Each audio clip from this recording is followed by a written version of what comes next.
ഞാൻ ഇവിടെ നിന്നുകൊണ്ട് അവിടെ സ്പർശിക്കുന്നതാണ് പ്രാർത്ഥന. എൻ്റെ കാല് ഭൂമിയിലായിരിക്കും, പക്ഷെ എൻ്റെ കൈകൾ സ്പർശിക്കുന്നത് സ്വർഗത്തിലാണ്. That is prayer. ഹല്ലേലൂയ.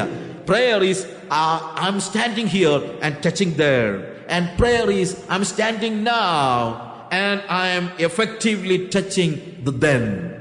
നമ്മൾ ഇവിടെ നിന്നുകൊണ്ട് വരാൻ പോകുന്ന കാര്യങ്ങളെ സ്പർശിക്കുന്നതാണ് and effectively touching.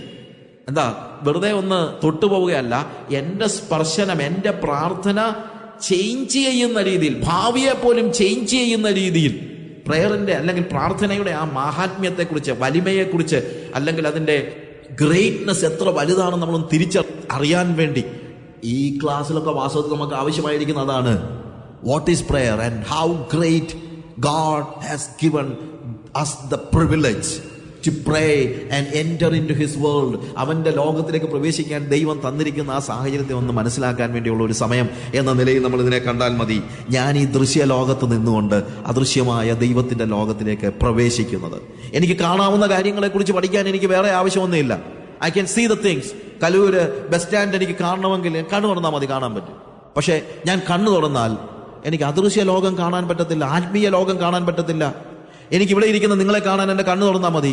പക്ഷെ നിങ്ങളുടെ ഭാവിയെ കാണണമെങ്കിൽ, അല്ലെങ്കിൽ കൊച്ചിയുടെ ഭാവി എന്താണെന്ന് അറിയണമെങ്കിൽ എനിക്ക് പ്രസന്റ് ആയിട്ടുള്ള കാര്യങ്ങൾ ഒരു പക്ഷേ എനിക്ക് മനസ്സിലാക്കാൻ കഴിയേക്കും, അറിയാൻ പറ്റത്തില്ല. പക്ഷേ പ്രാർത്ഥന എന്താണ്? I'm standing here and touching there, and I'm standing here and I'm standing here now and I'm touching the then or the coming days or the future.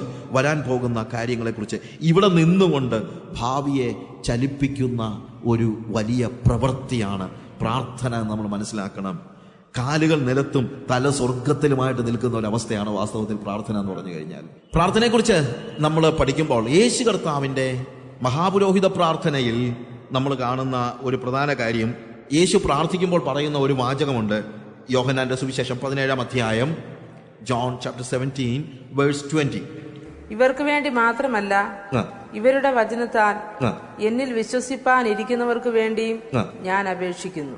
നോക്കുക, വിശ്വസിച്ചവർക്ക് വേണ്ടി മാത്രമല്ല അവൻ അവിടെ അപേക്ഷിക്കുന്നത്.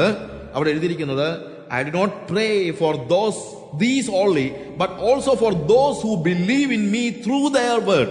ഇവരുടെ വചനം കൊണ്ട്, ഇവരുടെ പ്രഘോഷണം കൊണ്ട് വിശ്വസിക്കാൻ ഇരിക്കുന്നവർക്ക് വേണ്ടിയും കൂടെ ഞാൻ എന്ത് ചെയ്യുകയാണ്? അപേക്ഷിക്കുകയാണ്. അപ്പോൾ പ്രാർത്ഥന എന്ന് പറയുന്നത് എന്താണ്? It transcends time. നമ്മുടെ വർത്തമാന കാലത്തെയും കടന്നു പോകുന്നതാണ് പ്രാർത്ഥന. നമ്മൾ മനസ്സിലാക്കണം. നമ്മൾ പ്രാർത്ഥിക്കുമ്പോൾ അനുഗ്രഹിക്കപ്പെടുന്നത് ഒരു പരിധി വരെ പറഞ്ഞു കഴിഞ്ഞാൽ ഇപ്പൊ ജീവിച്ചിരിക്കുന്നവർ മാത്രമൊന്നുമല്ല, ഇനി ജീവിക്കാനിരിക്കുന്നവരോട് ചിലപ്പോൾ നമ്മുടെ പ്രാർത്ഥന കൊണ്ട് ചിലപ്പോഴല്ല അനുഗ്രഹിക്കപ്പെടുന്നുണ്ട്. ഒരുപക്ഷെ നമുക്ക് ഇന്നുള്ള അനുഗ്രഹമൊക്കെ നൂറ്റാണ്ടുകൾക്ക് മുമ്പ് ആരെങ്കിലും പ്രാർത്ഥിച്ചതിന്റെ അടിസ്ഥാനത്തിലായിരിക്കും, നമുക്കറിയത്തില്ല. ഒരുപക്ഷെ കേരളത്തിന് വേണ്ടിയൊക്കെ എത്രയോ വർഷങ്ങൾക്ക് മുമ്പ് ആളുകൾ കൊച്ചി പട്ടണത്തിന് വേണ്ടി പ്രാർത്ഥിച്ചിട്ടുള്ള ആളുകൾ കാണുമായിരിക്കും, ഇന്ത്യക്ക് വേണ്ടി പ്രാർത്ഥിച്ചിട്ടുള്ള ആളുകൾ കാണും. ഇന്ത്യക്ക് വേണ്ടിയൊക്കെ പ്രാർത്ഥന എന്ന് പറയുന്നത് ഇന്നും ഇന്നലെയും തുടങ്ങിയതൊന്നുമല്ല. ഒരുപക്ഷെ 300-400 വർഷങ്ങൾക്ക് മുമ്പ് തൊട്ട് മിഷണറിമാരുടെ കാലഘട്ടത്തിൽ ഇന്ത്യയെക്കുറിച്ചുള്ള ഇൻഫർമേഷൻ വെസ്റ്റേൺ വേൾഡിലും മറ്റും കിട്ടിയ കാലഘട്ടത്തിൽ അവിടെയുള്ള ഭക്തന്മാരായ ആളുകൾ പ്രാർത്ഥിച്ചു തുടങ്ങിയതാണ് ഇന്ത്യൻസിന് വേണ്ടി.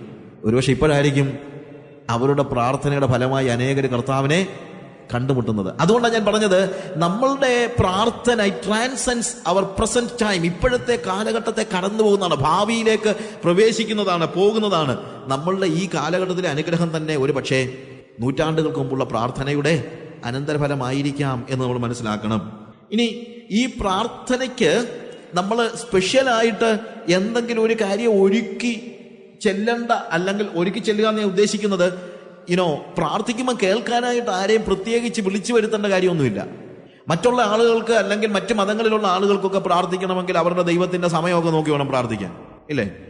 ആ ദൈവം ഉറങ്ങുകയാണോ, ആ ദൈവം ഇപ്പൊ അവിടെ ഉണ്ടോ, അതോ അവിടുന്ന് വേറെ വല്ലയിടത്തും യാത്ര പോയിരിക്കുകയാണ്, ഇതൊക്കെ അന്വേഷിക്കണം. പക്ഷെ നമ്മുടെ ദൈവത്തിന്റെ അടുത്തോട്ട് പോകാനായിട്ട് നമുക്ക് അങ്ങനെ പ്രത്യേകിച്ച് അന്വേഷിക്കേണ്ട കാര്യമൊന്നുമില്ല. എന്ന് തന്നെയല്ല, നമ്മളെ കാത്തിരിക്കുന്ന, ഞാൻ പറഞ്ഞല്ലോ, ആ കാത്തിരിക്കുന്ന ദൈവത്തെ എങ്ങനെയാണ് ആ ദൈവം നമുക്ക് നമ്മളോട് ഇടപെടുന്നതെന്ന് ചോദിച്ചു കഴിഞ്ഞാലും വളരെ രസകരമാണ്. പുതിയ നിയമത്തിൽ നമ്മൾ കടന്നു ചെല്ലുന്ന ദൈവാസനത്തെക്കുറിച്ച് പറഞ്ഞിരിക്കുന്ന എബ്രായ ലേഖനം 4-ാം അധ്യായത്തിൽ പറഞ്ഞിരിക്കുന്നത് കൃപാസനം എന്നാണ്.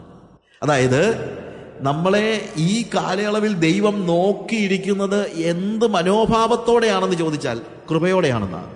അല്ലാതെ ദേഷ്യപ്പെട്ടിരിക്കുമൊന്നും അല്ല ദൈവം. God is merciful. We are going to the mercy seat. ഇല്ലേ? നമ്മൾ എബ്രായ ലേഖനം 4-ാം അധ്യായം 16-ാം വാക്യം വായിക്കുമ്പോൾ, അതുകൊണ്ട് കരുണ ലഭിപ്പാനും തത്സമയത്ത് സഹായത്തിനുള്ള കൃപ പ്രാപിപ്പാനുമായി നാം ധൈര്യത്തോടെ കൃപാസനത്തിനടുത്ത് ചെല്ലുക. നോക്കുക, അതുകൊണ്ട് കരുണ ലഭിപ്പാനും തക്ക സമയത്ത് സഹായത്തിനുള്ള കൃപ ലഭിപ്പാനും, രണ്ട് കാര്യങ്ങൾ അവിടെ പറയുന്നത്. കരുണ, കൃപ, ഈ രണ്ട് വാക്കുകളും വളരെ പ്രസക്തമാണ്. എന്താന്ന് ചോദിച്ചു കഴിഞ്ഞാൽ ഇത് രണ്ടും നമ്മൾ ഭൂമിയിൽ ജീവിക്കുമ്പോൾ അത്യന്താപേക്ഷിതമാണ്. ആദ്യത്തെ വാക്ക് കരുണ, മേഴ്സി. എന്നാന്ന് ചോദിച്ചു കഴിഞ്ഞാൽ നമുക്ക് ദൈവത്തിന്റെ മുമ്പിൽ പോയി നിൽക്കാനുള്ള സ്വാഭാവിക യോഗ്യതകളൊന്നുമില്ല. അതുകൊണ്ട് ദൈവത്തിന്റെ മുമ്പിലോട്ട് ചെന്ന് നിൽക്കാൻ തന്നെ നമുക്ക് എന്തുണ്ടാലേ പറ്റുള്ളൂ? കരുണയുണ്ടാലേ പറ്റുള്ളൂ. രണ്ട്, നമുക്ക് ഈ ഭൂമിയിൽ ജീവിക്കണമെങ്കിൽ നമുക്ക് ആവശ്യമായിരിക്കുന്നത് കൃപയാണ്. അപ്പൊ ദൈവത്തിന്റെ മുമ്പിലോട്ട് കയറി നിൽക്കാൻ തന്നെ നമുക്ക് കരുണ വേണം, ഈ ഭൂമിയിൽ ജീവിക്കണമെങ്കിൽ കൃപയും വേണം. പക്ഷെ ഇത് രണ്ടും കൂടെ തരാനായിട്ട് ഒരു സിംഹാസനം ദൈവം അവിടെ ഉണ്ടാക്കിയിട്ടിരിക്കുകയാണ്.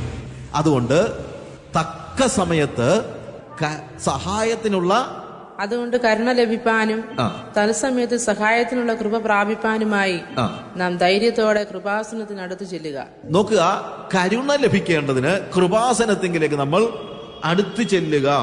അപ്പോൾ അവിടെ ഈ കൃപയുടെ വാതിൽ നമുക്ക് വേണ്ടി എപ്പോഴും തുറന്നിട്ടിരിക്കുന്നു എന്നുള്ളതാണ്. It is open 24 hours.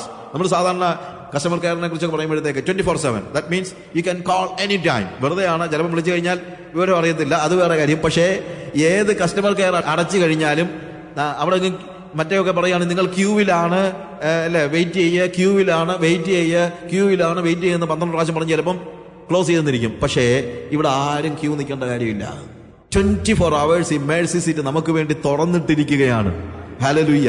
ദൈവത്തിന്റെ സന്നിധിയിലേക്ക് കരുണയ്ക്കായി അപേക്ഷിക്കേണ്ടതിന്, തക്ക സമയത്ത് കരുണ ലഭിക്കേണ്ടതിന് കൃപാസനത്തിലേക്ക് അടുത്ത് ചെല്ലുവാനായിട്ട് നമുക്ക് ദൈവം അവകാശത്തെ നൽകിയിരിക്കുന്നു. അതുകൊണ്ട് പ്രാർത്ഥനയ്ക്ക് വേണ്ടി ദൈവം എന്താണ് നമുക്ക് എപ്പോഴും അവന്റെ അടുത്തേക്ക് ചെല്ലാനുള്ള അവകാശത്തെ നൽകിയിരിക്കുന്നു എന്നാണ് നമുക്ക് മനസ്സിലാക്കാൻ കഴിയുന്നത്. അത് ദൈവം, ഞാൻ പറഞ്ഞല്ലോ, അത് ദൈവം തന്നെ ആഗ്രഹിക്കുന്ന ഒരു കാര്യമായിട്ടാണ്. യെശയ്യാപ്രവചനം 30-ാം അധ്യായം അതിന്റെ therefore the Lord waits to be gracious to you, therefore he exalts himself to show mercy to you, for the Lord is God of justice. He is longing or he is waiting. വായിക്കാം. നിങ്ങളുടെ നിലവിളിയുടെ ശബ്ദത്തിങ്കൽ അവന് നിശ്ചയമായിട്ട് കരുണ തോന്നും, അത് കേൾക്കുമ്പോൾ തന്നെ അവൻ ഉത്തരമരുള്ളൂ. അതുകൊണ്ട് എന്താണ് നമ്മൾ അവിടെ പറയുന്നത്? എന്താണ്? നിങ്ങളുടെ നിലവിളിയുടെ ശബ്ദത്തിങ്കൽ അവന് നിശ്ചയമായിട്ട് കരുണ തോന്നും. നിങ്ങളുടെ നിലവിളിയുടെ ശബ്ദത്തിൽ അവൻ നിശ്ചയമായും കരുണ തോന്നും. വളരെ വളരെ പോസിറ്റീവായിട്ട് അവിടെ പറയുന്ന ഒരു കാര്യമാണ്. അവന് കരുണ തോന്നാതിരിക്കത്തില്ല. കരുണ തോന്നും എന്നുള്ളതിനകത്ത് പറയുന്ന നിശ്ചയമായും എന്നുള്ള വാക്കാണ്. അല്ലാതെ തോന്നിയേക്കും എന്നല്ല. നിങ്ങളുടെ കരച്ചിലിന്റെ സമയത്ത് അവന് നിശ്ചയമായും കരുണ തോന്നും എന്നാണ് പറയുന്നത്. കരുണ കാണിക്കാനായിട്ട് ഒരുങ്ങിയിരിക്കുന്നവനായ ഒരു കർത്താവ്. അതാണ് നിങ്ങളുടെ പ്രയാസങ്ങളുടെയും പ്രതിസന്ധികളുടെയും സ്ഥാനത്ത് നമ്മൾ കർത്താവിന്റെ സന്നിധിയിലേക്ക് ചെല്ലുമ്പോൾ 33-ാം അധ്യായത്തിന്റെ യെശയ്യാപ്രവചനത്തിന്റെ തന്നെ 33-ാം അധ്യായത്തിന്റെ 2-ാം വാക്യം, ഞങ്ങളോട് കൃപയുണ്ടാകണമേ, ഞങ്ങൾ നിന്നെ കാത്തിരിക്കുന്നു. രാവിലെ തോറും നീ അവർക്ക് ഭുജവും കഷ്ടകാലത്ത് ഞങ്ങൾക്ക് രക്ഷയുമായിരിക്കണമേ. നോക്കുക, ഞങ്ങളോട് കരുണ കാണിക്കണമേ എന്ന് നമ്മൾ ആവശ്യപ്പെടുമ്പോൾ നമുക്ക് വേണ്ടി കരുണ കാണിക്കാനായിട്ട് ഒരുങ്ങിയിരിക്കുന്നവനായ ഒരു കർത്താവ്. അതാണ് നമ്മൾ അവിടെ കാണുന്നത്. ഈ പ്രാർത്ഥന എന്ന് പറയുന്നത് നമ്മൾ ഇതുവരെ പറഞ്ഞു വന്ന കാര്യം തന്നെ. പ്രാർത്ഥന ദൈവത്തിന്റെ ഭാഗത്തു നിന്ന് ദൈവം നമ്മളെ നോക്കിയിരിക്കുകയാണ്, നമ്മൾ അങ്ങോട്ട് ചെല്ലാനായിട്ട് നോക്കിയിരിക്കുകയാണ്. ദൈവമാണ് അത് ഇനീഷ്യേറ്റ് ചെയ്തിരിക്കുന്നത്. നമ്മളെ അവന്റെ ലോകത്തിലേക്ക് ദൈവം ഇൻവൈറ്റ് ചെയ്തിരിക്കുകയാണ്. ഇൻവൈറ്റ് ചെയ്ത് കഴിഞ്ഞാൽ നമുക്ക് ഈസി ആയിട്ട് കയറി ചെല്ലാം. ഒരാളുടെ വീട്ടിലേക്ക് നമുക്ക് കയറി ചെല്ലണമെങ്കിൽ അദ്ദേഹം ക്ഷണിച്ചില്ലെങ്കിൽ നമുക്ക് എന്താണെങ്കിലും അതിൻ്റെ അകത്തോട്ട് വൈക്ലഭ്യമൊക്കെ ഉണ്ട്. പക്ഷേ ദൈവത്തിന്റെ അടുത്തോട്ട് ചെല്ലാൻ യാതൊരു വൈക്ലഭ്യത്തിന്റെയും ആവശ്യമില്ല. കാര്യം ദൈവം തന്നെ നമ്മളെ അങ്ങ് ഇൻവൈറ്റ് ചെയ്തിരിക്കുകയാണ്. എന്ന് തന്നെയല്ല, കൃപാസനം 24 hours അവൻ ഓപ്പൺ ആക്കി ഇട്ടിരിക്കുകയാണ്, തുറന്നിട്ടിരിക്കുകയാണ്. നമുക്ക് എപ്പോഴും വേണമെങ്കിലും കയറി ചെല്ലത്തക്ക രീതിയിൽ നമ്മളോട് കരുണ കാണിക്കാൻ അവൻ കാത്തിരിക്കുന്നു എന്നാണ് നമ്മൾ കണ്ടത്. എന്നാൽ ഈ പ്രാർത്ഥനയ്ക്കായി നമ്മൾ അവന്റെ സന്നിധിയിലേക്ക് ചെല്ലുന്നത് ഇറ്റ് ഷുഡ് ബി സ്പോണ്ടേനിയസ്. അത് ഹൃദയത്തിന്റെ ഉള്ളിൽ നിന്ന് ഒഴുകി വരുന്ന ഒരു കാര്യമായിരിക്കണം. നിസ്സഹായതയിൽ നിന്ന് മാത്രമായിരിക്കരുത് പ്രാർത്ഥന. പക്ഷെ നിസ്സഹായതയിൽ നിന്നുള്ള പ്രാർത്ഥനയ്ക്ക് ഒരു എന്ത് പറഞ്ഞു കഴിഞ്ഞാലും അത് സ്പോണ്ടേനിയസ് ആയിരിക്കും. വേറെ ഗതിയില്ലാത്തൊരു സമയത്ത് നമ്മൾ പ്രാർത്ഥിക്കുന്നതും അല്ലാത്ത പ്രാർത്ഥനയും നമ്മൾ ഒത്തിരി വ്യത്യാസമുണ്ട്. അല്ലാത്ത സമയത്തും പ്രാർത്ഥിക്കാൻ കഴിയുന്നതാണ് ശരിയായ പ്രാർത്ഥന, തീർച്ചയായിട്ടും അതെ. പക്ഷേ നിസ്സഹായതയുടെ സമയത്ത് നമ്മൾ പ്രാർത്ഥിച്ചു പോകും. അങ്ങനെ പ്രാർത്ഥിക്കാൻ ചെന്ന് കഴിഞ്ഞാലും ദൈവം തീർച്ചയായിട്ടും കേൾക്കും. ഇല്ലെന്ന് പറയുന്നില്ല. ഞാനൊരു സ്റ്റോറി ഇങ്ങനെ കേട്ടിട്ടുണ്ട്.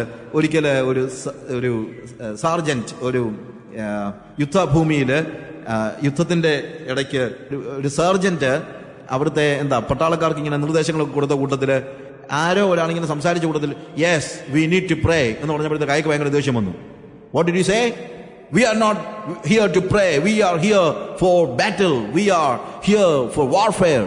ഇവിടെ നമ്മൾ പ്രാർത്ഥിക്കാനൊന്നുമല്ല വന്നിരിക്കുന്നത്, ഇവിടെ യുദ്ധം ചെയ്യാനാണ് വന്നിരിക്കുന്നത്. I don't believe in prayer. I am an atheist. I don't believe in God എന്നൊക്കെ പറഞ്ഞു പുള്ളി വലിയ ഭയങ്കര ചാട്ടം. അതെ, യുദ്ധം ചെയ്യേണ്ട സമയത്ത് പ്രാർത്ഥിക്കാമെന്ന് പറഞ്ഞിട്ട് യാതൊരു കാര്യവുമില്ല. അതുകൊണ്ട് പ്രാർത്ഥന, ഞാൻ നിരീശ്വരവാദിയാണ്, അതുകൊണ്ട് ഞാൻ പ്രാർത്ഥിക്കത്തില്ല, ഞാൻ ആവശ്യപ്പെടുന്നു നിങ്ങളോട് യുദ്ധം ചെയ്യാനാണ്, പോരാടാനാണ് എന്നൊക്കെ വലിയ കാര്യമായിട്ട് പറഞ്ഞു. അങ്ങനെ കാര്യമായിട്ട് പറഞ്ഞ് പിറ്റേ ദിവസം എന്ത് ചെയ്യുന്നറിയാമോ? പിറ്റേ ദിവസം ഭയങ്കരമായിട്ട് ഈ ഷെല്ല് വർഷിക്കുകയാണ്. ഷെല്ലിങ്ങനെ വർഷിച്ചു കഴിഞ്ഞപ്പോഴത്തേക്ക് എല്ലാവരും താഴെ ഈ ബങ്കറിനകത്തേക്ക് കുനിഞ്ഞ് കയറി ഇറങ്ങി മോളിലിങ്ങനെ ഷെല്ല് വെതറി ശത്രു വിമാനങ്ങൾ ഇങ്ങനെ പോവുകയാണ്. ഈ ബങ്കർ നോർമലി പട്ടാളക്കാർ പറയാറുള്ളത് ഇതിന് ഫോക്സ് ഹോൾ എന്നാണ് പറയാറുള്ളത്, ഫോക്സ് ഹോൾ. അപ്പൊ ഈ ബങ്കറിനകത്ത് ഇവരിങ്ങനെ മോളിൽ ഇങ്ങനെ ഷെല്ല് വീഴുന്ന ശബ്ദമൊക്കെ കേട്ട് ഇങ്ങനെ വിഷമിച്ച് കുത്തിപ്പിടിച്ചിരിക്കുകയാണ്. എന്തോ പ്രാർത്ഥിക്കാമെന്ന് പറഞ്ഞ സോൾജിയറും ഈ സാർജന്റും ഒരേ ഫോക്സ് ഹോളിനകത്തായിപ്പോയി. ഇങ്ങേരാണെങ്കിൽ പ്രാർത്ഥനയോട് പ്രാർത്ഥന, ദൈവമേ എൻ്റെ എല്ലാ തെറ്റും പൊറുക്കണേ, കർത്താവേ എന്നെ സഹായിക്കണേ, എങ്ങനെങ്കിലും യുദ്ധത്തെ സഹായിക്കണേ എന്ന് പറഞ്ഞുകൊണ്ട് ഭയങ്കര പ്രാർത്ഥന. അപ്പോൾ ഭയങ്കര പ്രാർത്ഥനയെല്ലാം കേട്ട് കഴിഞ്ഞപ്പോഴത്തേക്ക് കൂടെ ഉണ്ടായിരുന്ന പട്ടാളക്കാരൻ ചോദിച്ചു, സാർ ഇന്നലെ പറഞ്ഞത് നിങ്ങൾ നിരീശ്വരവാദിയാ, ദൈവത്തിൽ വിശ്വാസമില്ല, എത്തിസ്റ്റാണ് എന്നൊക്കെയാണല്ലോ പറഞ്ഞത്, ഇപ്പൊ എന്നാ നിങ്ങളിങ്ങനെ പ്രാർത്ഥിക്കുന്നതെന്ന് ചോദിച്ചാൽ പറഞ്ഞു, son there are no atheists in foxholes. ബങ്കറിനകത്ത് ഒരു നിരീശ്വരവാദിയും ഇല്ല. ബങ്കറിനകത്ത് നിരീശ്വരവാദി ഇല്ല. നിരീശ്വരവാദം എവിടെ ഉള്ളൂ? ബങ്കറിന്റെ മുകളിലേ ഉള്ളൂ. അപ്പൊ നിസ്സഹായതയുടെ സമയത്ത് എന്ത് ചെയ്യുന്നു? ഓട്ടോമാറ്റിക്കായിട്ട് നമ്മൾ എന്ത് ചെയ്യുന്നു? പ്രാർത്ഥിച്ചു പോകുന്നു. അപ്പോൾ നിസ്സഹായതയുടെ സമയത്ത് മാത്രം പ്രാർത്ഥിക്കുന്നതല്ല പ്രാർത്ഥനയെക്കുറിച്ചുള്ള ശരിയായിട്ടുള്ള കാഴ്ചപ്പാട്. പക്ഷേ ആ സമയത്താണെങ്കിലും നമുക്കെന്താണ്? പ്രാർത്ഥന സ്പോണ്ടേനിയസ് ആയിട്ട് വരണം. നമ്മുടെ ഒരു വലിയ പ്രശ്നം എന്ന് വെച്ച് കഴിഞ്ഞാൽ പല സമയത്ത് എല്ലാ വഴികളും അടയുമ്പോൾ മാത്രമാണ് നമ്മൾ പ്രാർത്ഥിക്കുന്നത്, അല്ലെങ്കിൽ പ്രാർത്ഥിക്കത്തില്ല. അത് നമ്മുടെ ഒരു പ്രധാനം. നമ്മൾ എല്ലാ പണിയും നോക്കും, എല്ലാ പണിയും നോക്കി പറ്റിയില്ലെങ്കിൽ ഏറ്റവും കൂടുതൽ നമ്മൾ ചെയ്യുന്ന പരിപാടിയാണ് എന്ത്? പ്രാർത്ഥന. അങ്ങനെ പ്രാർത്ഥിച്ചാലും ദൈവം കേൾക്കത്തില്ലെന്നൊന്നും പറയുന്നില്ല. പക്ഷേ അത്രയും സമയം കളയാതെ ഇച്ചിരി നേരത്തെ പ്രാർത്ഥിക്കുന്ന അല്ലായിരുന്നോ നല്ലതെന്ന് നമ്മൾ ചിലപ്പോഴെങ്കിലും ആലോചിക്കാറുണ്ട്. ഒരു സ്ത്രീയുടെ ഒരു സ്റ്റോറി ഇങ്ങനെ ഉണ്ട്. അവൾ നമ്മുടെ മലയാളീകരിച്ച് പറഞ്ഞു കഴിഞ്ഞാൽ കുറച്ച് കാപ്പി ഉണ്ടാക്കാനായിട്ട് വെള്ളം ഗ്യാസേൽ വെച്ച് കഴിഞ്ഞപ്പോൾ പെട്ടെന്ന് കുറച്ചാൾ മുമ്പത്തെ സ്റ്റോറിയാ, ഈ സ്ത്രീ തന്നെ പറഞ്ഞതാണ്. അവര് വെള്ളം അടുപ്പത്ത് വെച്ച് കഴിഞ്ഞിട്ട് പെട്ടെന്ന് ഫോൺ വന്നപ്പം ഹൈസ്കൂളിൽ പഠിക്കുന്ന മോന് പനിയാണെന്ന് പറഞ്ഞാൽ വന്നത്. അപ്പം അടുത്ത് തന്നെയാ. അവരെന്ത് ചെയ്യുന്നറിയാം? പെട്ടെന്ന് ഗരാജിൽ നിന്ന് കാർ അങ്ങോട്ട് ഇറക്കി 2 മിനിറ്റ് ഡ്രൈവ് ചെയ്താൽ മതി, അവിടെ ചെന്നിട്ട് ഇവനെ കൊണ്ടുവന്നിട്ട് അപ്പോഴത്തേക്ക് വെള്ളം തിളയ്ക്കത്തേ ഉള്ളൂ എന്ന് വെച്ച് അവിടെ ചെന്ന് കഴിഞ്ഞപ്പോൾ ചെറുക്കനെ എണീക്കാനും വയ്യ, നിൽക്കാനും വയ്യ, കിടക്കാനും വയ്യ, വല്ലാത്ത സ്റ്റേജിലാണ്. അപ്പോൾ അവരെന്ത് ചെയ്തു? ടീച്ചർ പറഞ്ഞു ഇവനെ കൊണ്ട് പെട്ടെന്ന് എവിടെയെങ്കിലും ഹോസ്പിറ്റലിൽ കൊണ്ടുപോകും. അവരവിടെ നിന്ന് നേരെ ഒരു ഹോസ്പിറ്റലിൽ കൊണ്ടുപോയി. ഇപ്പോൾ വെള്ളം അടുപ്പത്ത് വെച്ചിരിക്കുക. അപ്പുറത്ത് കൊണ്ടുപോയി കഴിഞ്ഞപ്പോഴത്തേക്ക് അയാൾ പറഞ്ഞു, അയ്യോ ഇവനെ ഭയങ്കര ഇതാണ്, ഇവനെ ഉടനെ തന്നെ ഈ മരുന്ന് കൊടുക്കണം, ഫാർമസിയിൽ നിന്ന് ഈ മരുന്ന് വാങ്ങിക്കുക, അതിനു മുമ്പ് ഇവനെ എവിടെയെങ്കിലും കിടത്ത്, നിങ്ങൾ വീട്ടിൽ കൊണ്ടുപോയി ഇവനെ കിടത്ത്. അപ്പോൾ ഇവരെന്ത് ചെയ്തു? ഈ മോനെ വീട്ടിൽ കൊണ്ടുപോയി കട്ടിലൊക്കെ കിടത്തി പുതപ്പിച്ചേച്ച ഇവർ പെട്ടെന്ന് വെള്ളത്തിന്റെ കാര്യം അങ്ങ് മറന്നുപോയി. നേരെ ഫാർമസി പോകാനായിട്ട് പിന്നെയും കാറെടുത്ത് ഫാർമസി ചെന്ന് മരുന്ന് വാങ്ങിച്ച് തിരിച്ച് കാറിൻ്റെ അടുത്ത് വന്നപ്പോഴാ കാറിന്റെ കീ അകത്തിട്ട് ലോക്ക് ചെയ്തിരിക്കുക. പഴയ കാറാണ്, ഇപ്പോഴത്തെ പോലെ കീ അടിക്കുന്ന കാറൊന്നുമല്ല. അകത്തൊന്ന് ലോക്ക് ചെയ്തിരിക്കുകയാണ്. എന്ത് ചെയ്യും? വല്ലാതെ വിഷമിച്ചു. അപ്പോൾ അടുത്തൊരു മൊബൈൽ ഫോണൊന്നുമില്ല, അടുത്ത ഒരു പബ്ലിക് ടെലിഫോൺ ബൂത്തിൽ കയറിയിട്ട് പെട്ടെന്ന് മോനെ തന്നെ വിളിച്ചു, മോനെടാ ഇങ്ങനെ പറ്റി, എന്തുവാ ചെയ്യണ്ടേ? അവൻ കട്ടിലേന്ന് ഒരു രീതിയിൽ എഴുന്നേറ്റ് വന്നിട്ട് പറഞ്ഞു, മമ്മി അവിടെ ഡിപ്പാർട്ട്മെന്റ് സ്റ്റോറിൽ നിന്ന് വല്ലതും ഈ വയർ ഹാങ്ങർ ഉണ്ടല്ലോ, നമ്മൾ ഈ ഡ്രൈ വാഷ് ചെയ്യുമ്പോഴൊക്കെ അവർ തരുന്ന രീതിയിലുള്ള കനം കുറഞ്ഞ വയർ ഹാങ്ങർ കിട്ടും, അത് വല്ലതും കിട്ടുകയാണെങ്കിൽ അത് വാങ്ങിച്ചു കഴിഞ്ഞാൽ അതുകൊണ്ട് വേണമെങ്കിൽ ഇത് ചെയ്യാൻ പറ്റിയേക്കുമെന്ന് പറഞ്ഞു. ഇവർ ഫോൺ നിർത്തിയിട്ട് നേരെ ഡിപ്പാർട്ട്മെന്റ് സ്റ്റോറിൽ ചെന്നപ്പോൾ അവിടെ ഒന്നും വയർ ഹാങ്ങർ ഒന്നുമില്ല, അവിടെ എല്ലാം പ്ലാസ്റ്റിക്കിന്റെയും പുതിയ കാര്യങ്ങളൊക്കെയാണ്. പിന്നെ സംഹാവ് ഇവർ ഗോഡൌണിൽ എങ്ങാണ്ട് പോയി ഒരു വയർ ഹാങ്ങർ വാങ്ങിച്ചുകൊണ്ട് പിന്നെയും ഈ കാറിന്റെ അടുത്ത് വന്നപ്പോഴാണ് ചിന്തിച്ചത്, ഇതുകൊണ്ട് എന്തോ ചെയ്യേണ്ടതെന്ന് ഇവർക്ക് അറിയത്തില്ല. മോനെ തന്നെ വിളിച്ച് നോക്കാമെന്ന് വെച്ച് ഫോൺ ചെയ്തപ്പോഴത്തേക്ക് ഫോൺ കട്ടായി പോയി. എന്ന് വെച്ച് കഴിഞ്ഞാൽ ഫോൺ ഡെഡായി. അപ്പോൾ ചെറുക്കനെ കിട്ടുന്നില്ല. അപ്പോൾ അടുപ്പത്ത് ഗ്യാസ് കത്തിക്കൊണ്ടിരിക്കുകയാണ്. ചെറുക്കൻ റൂമിൽ എണീക്കാൻ വയ്യാതെ കിടക്കുകയാണ്. കയ്യിൽ മരുന്നിരിപ്പുണ്ട്. കയ്യിലൊരു വയർ ഹാങ്ങറുമായിട്ട് കാറും അടഞ്ഞ് താക്കോലകത്ത് കിടക്കുകയാണ്. അന്നേരം അവർ പറഞ്ഞു, ദൈവമേ നീ എന്നെ സഹായിച്ചാലേ പറ്റുള്ളൂ. Lord help me, send somebody, ആരെയെങ്കിലും ഒന്ന് പറഞ്ഞു വിടണേ. അപ്പൊ നോക്കിയപ്പോഴത്തേക്ക് ഒരു ചെറുക്കൻ ജീൻസും ഒക്കെ ഇട്ട് വീതുളി കൃതാവും ഒക്കെ വെച്ച് എന്തുവാ ഒരു ടീഷർട്ടും ഒക്കെ ഇട്ട് കുലുങ്ങി കുലുങ്ങി പാട്ടുമൊക്കെ പാടിക്കൊണ്ട് വരുന്നു. എടാ, ഇവനെയാണോ എനിക്ക് കിട്ടിയത്? എന്താണെങ്കിലും ഇവനോട് പറഞ്ഞു നോക്കാമെന്ന് പറഞ്ഞു. മോനെ നീ ഒന്ന് നിൽക്കണേ, ഈ വണ്ടി ഇത് അകത്ത് വെച്ച് ഞാനിത് അടച്ചുപോയി, അതുകൊണ്ട് നീ എന്നെ ഒന്ന് സഹായിക്കണം, എനിക്ക് എന്താ ചെയ്യേണ്ടതെന്ന് അറിയത്തില്ല. ഈ ചെറുക്കൻ ചോദിച്ചു, മാഡം എവിടെയാ, കാർ എവിടെയാ, ഏത് കാറാ? എന്നെ പറഞ്ഞു, ഇതാ കാറ്. 3 സെക്കൻഡ് കൊണ്ട് ഇവന് കാറ് തുറന്നു. ഇവനെ കെട്ടി അങ്ങ് പിടിച്ചു. മോനെ ദൈവം അയച്ചതാ നിന്നെ, എനിക്ക് പൂർണ്ണമായും ബോധ്യമുണ്ട് നീ നല്ലൊരു വിശ്വാസി, അല്ലെങ്കിൽ നീ ഇത് ഇത്രയും ചെയ്യത്തില്ല. ഞാൻ പറഞ്ഞു, മാഡം ഞാൻ അത്ര നല്ല വിശ്വാസിയൊന്നും അല്ല, I am a bad guy, I just came out of the prison. ഞാൻ ജയിലിൽ നിന്ന് ഇങ്ങോട്ട് വന്നതേ ഉള്ളൂ. എന്തിന്? ഞാനൊരു കാർ തീഫാ, കാർ മോഷണത്തിന് എന്താ ജയിലിൽ പോയിട്ട് ഇറങ്ങിയതേ ഉള്ളൂ. ഇവനെ പിന്നെയും കെട്ടിപ്പിടിച്ചിട്ട് പറഞ്ഞു, thank God, God is blessed.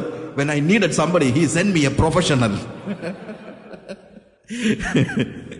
കർത്താവേ നിനക്ക് നന്ദി, ഏതാണ് എനിക്കൊരു ആവശ്യം വന്നപ്പോ നീ പ്രൊഫഷണൽ ആയിട്ടുള്ള ആളെ തന്നെ അയച്ചു തന്നല്ലോ, ഇല്ലേ? പക്ഷെ കുറച്ചുകൂടി നേരത്തെ പ്രാർത്ഥിച്ചായിരുന്നെങ്കിൽ പെട്ടെന്ന് ഈ മരുന്ന് കൊണ്ട് കൊടുക്കായിരുന്നു. അതാ അതിനകത്തെ കാര്യം.